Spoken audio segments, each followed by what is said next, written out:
일반 국민들에 대해서 만약에 수감 중인 국민을 사면한다라고 하면 형량이 어느 정도가 지나야 사면합니까? 특별한 기준은 없는 잘 모르겠습니다. 예, 통상 네. 사면할 때마다 법무부가 보도 자료를 내거든요. 통상 3분의 2 이상을 수감을 다 마쳐야 사면 대상이 됩니다. 그래서 3분의 2는 적어도 살아야 나머지 잔형을 이제 면제를 하는 거고요.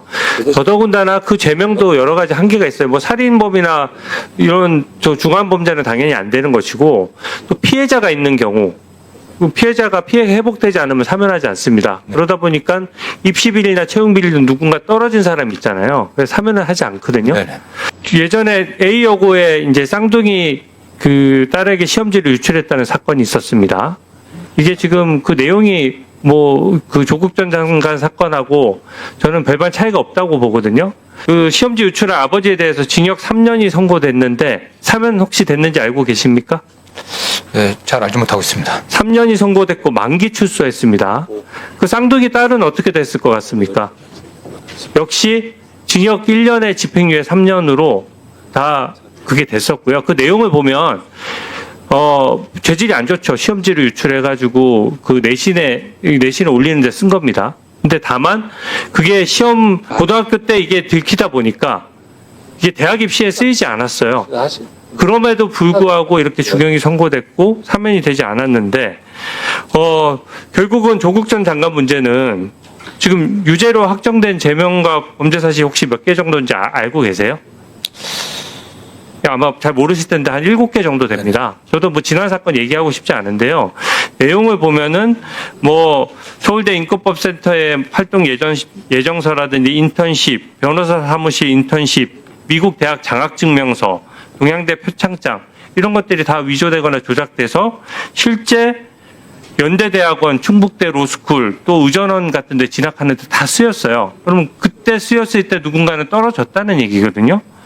근데 지금 형량 2년인데 지금 6개월밖에 선고가 수감 생활을 하지 않은 상황이다 보니까 일반 국민과 형평성이 맞겠느냐 하는 문제가 있고요.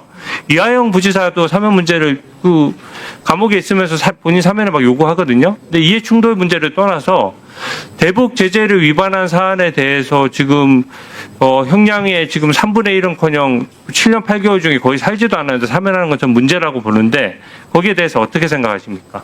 네, 일단 뭐 과거에 일반적인 그 형사범 관련해 갖고 3분의 2 정도 수용기간이 지나야 되고 또 그다음에 뭐 피해 회복 문제라든가 피해자의 관계 이런 점들이 고려된 것은 알고 있습니다.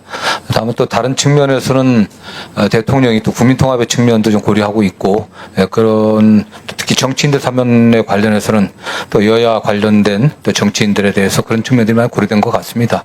다음에 최종적으로는 뭐 대통령이 결정할 문제이기 때문에 뭐 사면에 관련해서 제가 어떠한 기준과 원칙을 얘기하는 건 좀 적절치 않아 보입니다. 의견이 있을 거 아니에요. 먼저 언급하시는 건 제가 봐서 적절하지 않거든요. 네. 자기 직을 걸고 반대한 사람 없었습니다. 입으로만 반대한다고 말했습니다. 언제 직을 걸었습니까? 부끄럽지 않습니까? 무슨 낯짝으로 국무위원 배지를 걸고 있습니까? 조국 전 장관의 사면 문제에 대해서 형과 죄와의 균형성에 대해서 잘 맞지 않다는 의견이 있다.